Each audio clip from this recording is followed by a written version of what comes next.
ಪ್ರಣವ, ಹಾ ಅಪ್ಪಿ ಪುಸ್ತಕ ತಗೋ. ಏನದ ಮಮ್ಮಿ ಇದು?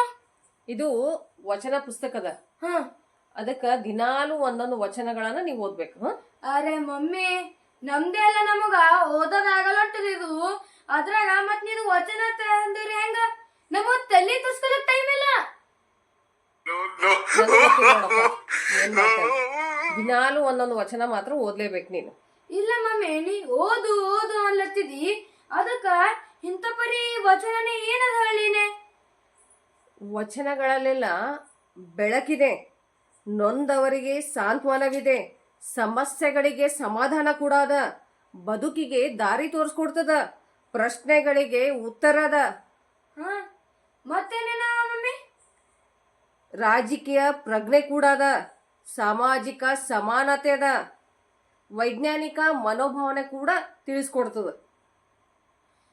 ಮಮ್ಮಿ, ನೀ ಇಷ್ಟೆಲ್ಲ ಅದನ್ನ ಮೊದ್ಲನೇ ಹೇಳ್ಬೇಕಾಗಿತ್ತಿಲ್ಲ ಮಮ್ಮಿ. ನಾ ಇಲ್ಲ ಈಗ ಡೈಲಿ ವಚನ ಓದುತ್ತೀನಿ. ನೀವ್ ಒಂದೊಂದ್ ಅಂದಿದಿಲ್ಲ, ನಾ ಎಡ್ಡೆಡ್ ಓದುತ್ತೀನಿ. ಅಲ್ಲ ಮತ್ತೇನಾದ ಗೊತ್ತೇನ? ಇದು ಬದುಕನ್ನು ಕಟ್ಟಿಕೊಳ್ಳಲು ಕಾಯಕ ಮತ್ತು ದಾಸೋಹ ಮಂತ್ರಗಳು ಕೂಡ ವಚನಗಳಲ್ಲದ. ಆಮೇಲೆ ಮಾನವನ ಆತ್ಮೋದ್ಧಾರಕ್ಕೆ ಬೇಕಾದದ್ದು ಎಲ್ಲಾ ಈ ಶರಣರ ವಚನಗಳಲ್ಲಿ ಅದ. ಅದಕ್ಕ ದಿನಾಲು ನೀವ್ ಎಷ್ಟು ಟೈಮ್ ವೇಸ್ಟ್ ಮಾಡ್ತೀರಪ್ಪ ಮೊಬೈಲ್ ನೋಡ್ಲಿಕ್ಕೆ? ಒಂದು ವಚನ ಅದು ಹೆಂಗ ಗೊತ್ತು? ಬಸವಣ್ಣನವ್ರ ವಚನಗಳು, ಒಟ್ಟು ಎಲ್ಲ ವಚನಗಳು ಬಹಳ ಸರಳವ. ಆಯ್ತು ಮಮ್ಮಿ, ನೀ ಅಂದಂಗೆ ಇಲ್ಲ. ನಾ ಡೈಲಿ ವಚನ ಓದುತ್ತೀನಿ, ಒಂದ್ ದಿವ್ಸ ಬಿ ಬಿಡಲ್ಲ. ನಾನು ಇವೆಲ್ಲ ಇದ್ದೊಂದು ಮೊದ್ಲನೇ ಹೇಳದಿತ್ತಿಲ್ಲ ಮಮ್ಮಿ. ಈಗ ನನಗೆ ಗೊತ್ತಾಗದ, ನಾ ಡೈಲಿ ಓದುತ್ತೀನಿ ವಚನ ಈಗ. ಆಯ್ತು ಸರಿ.